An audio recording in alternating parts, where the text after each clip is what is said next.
Anishinaabe ASCII Police Service Chief suspended over allegations of misconduct. Canada finally lifts freeze on UNRWA funding. Sudanese Army says there will be no Ramadan truce unless paramilitary leaves civilian areas. Exit polls in Portuguese elections show right-leaning parties could secure a majority, and 9 people dead and many hospitalized after eating sea turtle meat in Zanzibar. Good morning. It's Monday, March 11th. I'm Nora. Here are your headlines.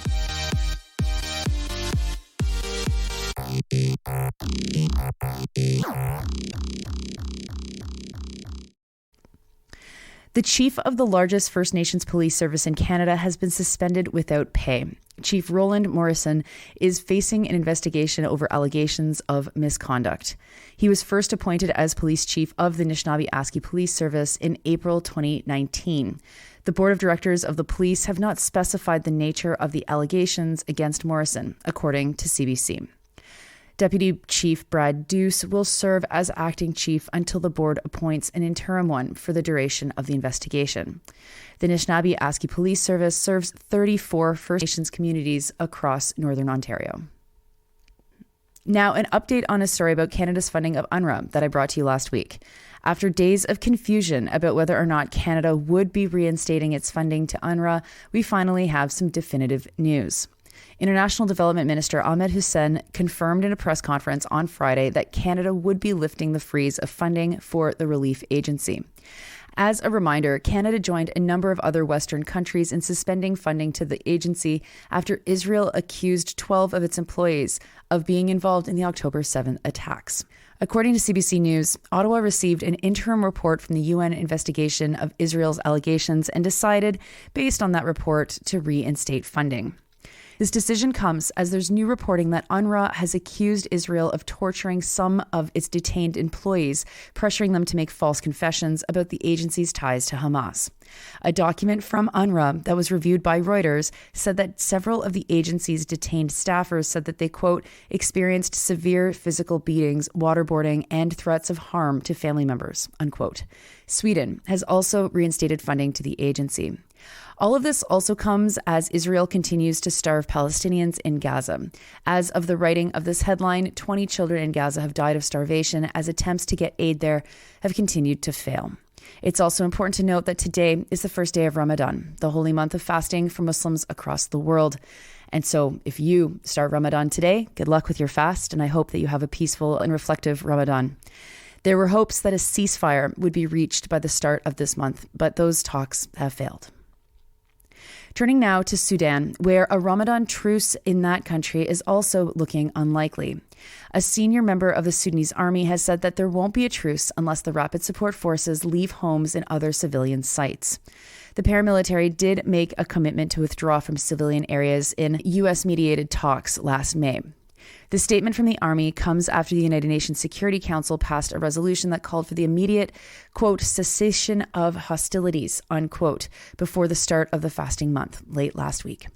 The resolution also called for, quote unquote, unhindered humanitarian access across borders and battle lines as the war enters its 11th month.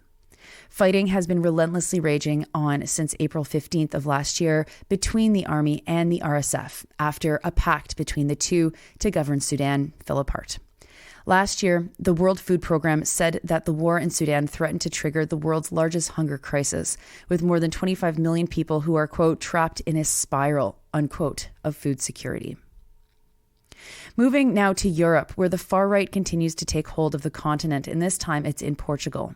As of last night, exit polls showed that the country's centre-right party, the Democratic Alliance, came in first place with the most votes, but still fell just short of a majority.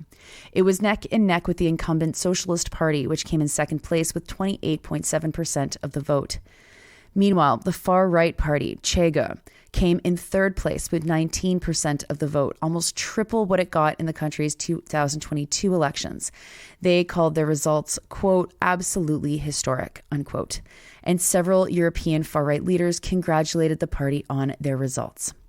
Chega's leader, Andre Ventura, suggested that the results show that the Portuguese want a right-wing coalition government, something that the Democratic Alliance has so far ruled out. Despite this, Chega is likely to play a key role in the formation of government if the Democratic Alliance does not have enough for a majority when all is said and done. These snap elections were triggered by corruption allegations made against Prime Minister Antonio Costa back in November over how his government handled several green investment projects. He stepped down following the allegations despite not being accused of any crime. The corruption allegations dominated the election campaign, along with issues surrounding the housing crisis, low wages, and suffering healthcare.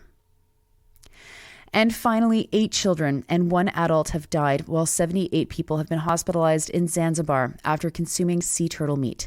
Sea turtle meat is considered a delicacy in Zanzibar. Occasionally, its consumption causes chelonatoxism, a rare type of food poisoning.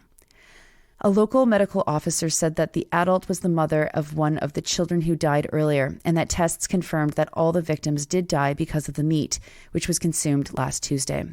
This isn't the first time that this has happened. In November 2021, 7 people died while 3 others were hospitalized for the same reasons.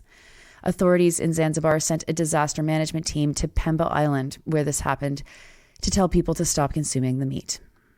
Those are your headlines for Monday, March 11th.